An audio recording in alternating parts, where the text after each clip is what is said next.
Yo, what is up, guys? Is SKFC here today, and we're gonna be talking about Liverpool. Liverpool, the champions of England, soon to be former champions, should I say. Now, they've been struggling as of late. In their last 10 matches, they've only won 2 games. 2 games in 10 matches. They've gone 9 points out of a possible 30. They're 2, 3, and 5. And there's clearly has to be a reason for that. If you look through their stats, even the stats show it. Since they've beaten Crystal Palace, Liverpool have only had 2 games where they've gotten over 5 shots on target in a single match. And throughout that time, they've had north of 55% possession, averaging out through those games. They've taken a ton of shots, and less than 5 on target. Clearly, there's a disconnect here, and we're going to be taking a look at why. And before we can do that, we should start at what they usually do, when they don't suck. So that's where we're going to start this off now. So usually Liverpool, when all their defenders are usually not injured, like to play a 4-3-3. They will have a back line that consists of Trent Alexander-Arnold, Van Dijk on the right, Gomez on the left, and Robertson at left back. And then they would usually have in midfield a midfield three of Fabinho, Wijnaldum, and Henderson. And then the front three, of course, it would be Firmino, Salah, and Mane. Now, usually, how Liverpool like to play in attack is that their fullbacks like to come up a lot. And usually what happens is that Trent Alexander-Arnold and Robertson like to come up in the attack to help support the wingers, and the wingers kind of shift in Salah and Mane. And due to their amazing crossing ability and just overall attacking quality, that creates loads of chances, especially because it makes them harder to defend due to the overload on both sides of the wings. So usually that's how they like to play, and in order to cover for the space they're leaving behind, Fabinho and the center backs usually kind of shift into a back three to cover the space that the fullbacks have when they're going up. And when you have one of the best center backs, not even one of, in my opinion, the best center back in the world at the moment in Virgil van Dijk, you have one of the best CDMs in the world in Fabinho and another really good center back in Gomez. You can get away with being that overwhelmingly offensive because that you have guys in the back line that are solid enough to keep stability. And Jordan Henderson also plays his part in midfield to make sure that he sniffs out chances in the middle of the park before they have chance to create plays. The opposition has chances to create plays. So that's usually how they like to operate. But obviously, Van Dijk is out, Gomez is out, and so they've had to switch how they play. And I know that it sounds like it has excuses for why they can't attack, because defensively they haven't really been that bad for the most part up until I'd say last week with the City game and this week with Leicester. Usually, even in the games they've lost before that, they usually only lose by 1-0. So it's not a case of their defense being poor. But we're going to get into why the center backs, being out is affecting their attack so much. Now that we've outlined how Liverpool like to play an attack, the problem that occurs when the center backs are out is due to their lack of backup center backs and defenders. What's been forced to happen is that the midfielders in Fabinho and Henderson have been forced to play a center back role, and as you can see by the defensive record, they're not doing a terrible job of it. But what the problem is now is that since these two have to play center back, they're not as good defensively as a Gomez or a Van Dijk.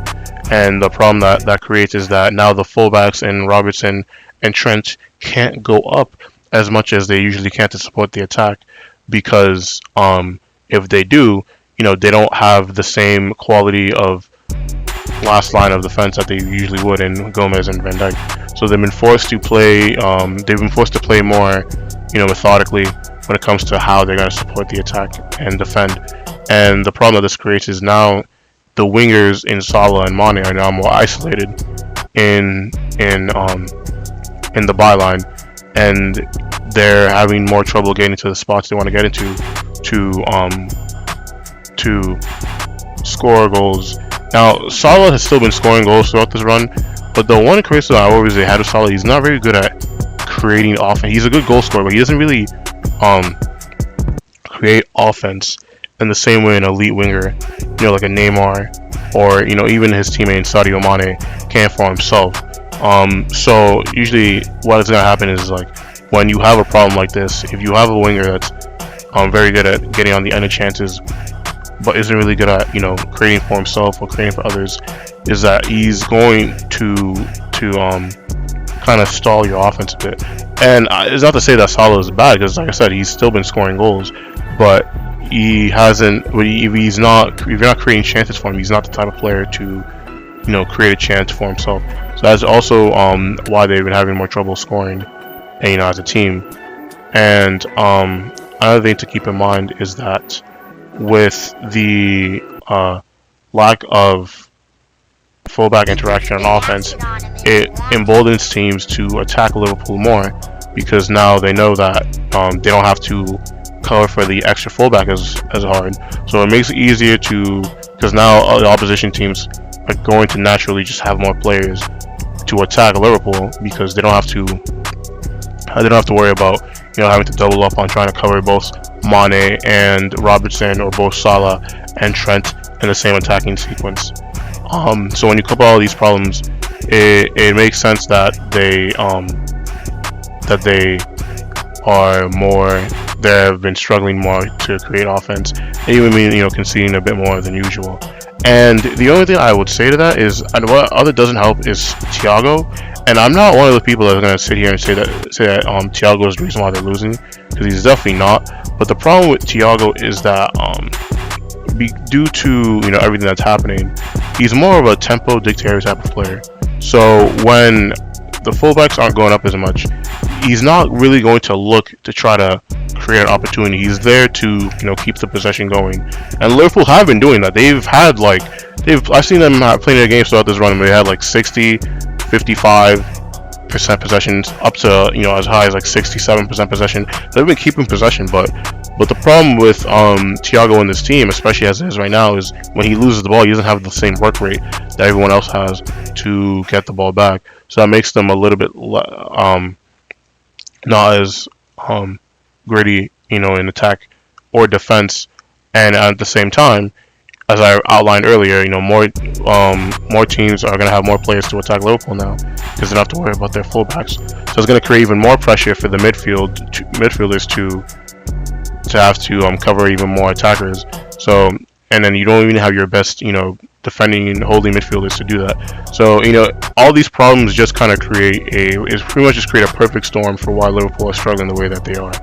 But my suggestion for what I think they should do might be a bit out of left field, because I don't know if Klopp would want to do something like this, but I think this would be the best, or maybe a good solution to start with, to see if it works. This is what I'm thinking of doing. So my suggestion would be to kind of switch up the formation, because I just don't think that these group of players, as they are right now, can work in a 4-3-3 system. Because the wingers are used to playing more inverted, and are used to having balls that are fetched to them through the fullbacks. So my suggestion would be to switch up the formation into a 4-2-1-2. So have a diamond of Milner, Wijnaldum, Thiago, and then have Firmino play cam, and then have Salah and Mane be the two central strikers. I think this formation can work, specifically because with those two, Mane and Salah playing more in the middle, they'll more so have to worry about the two center backs instead of having to focus on playing out wide. So I think that they'll be able to maximize their attacking output that way. And pretty much how I would play Liverpool in defense would be a 4-2-2, where you have Firmino go out wide, and then you have Milner and Wijnaldum kind of fill in towards the middle, and then have Thiago play right. So pretty much just play like a low block. Because I think honestly, what they're gonna have to do if they want to kind of change the push, I think they have to switch up their attack, their philosophy. I think they should try a more counter-attacking style of football instead of trying to use the press all the time. Because they have the players to do that. They have the players to play counter-attacking. I mean, it's just a solution. It's just something I thought of, so I kind of wanted to share that. I mean, they could keep going how they're going, because it's not like like I said, barring these last two games, it's not like they've been like really terrible. But it's just that compared to their high standards, they've just been kind of off the boil. So I think that this adjustment could be, who knows, maybe what they need to kind of reinvigorate their playing style, at least until they have defenders for next season.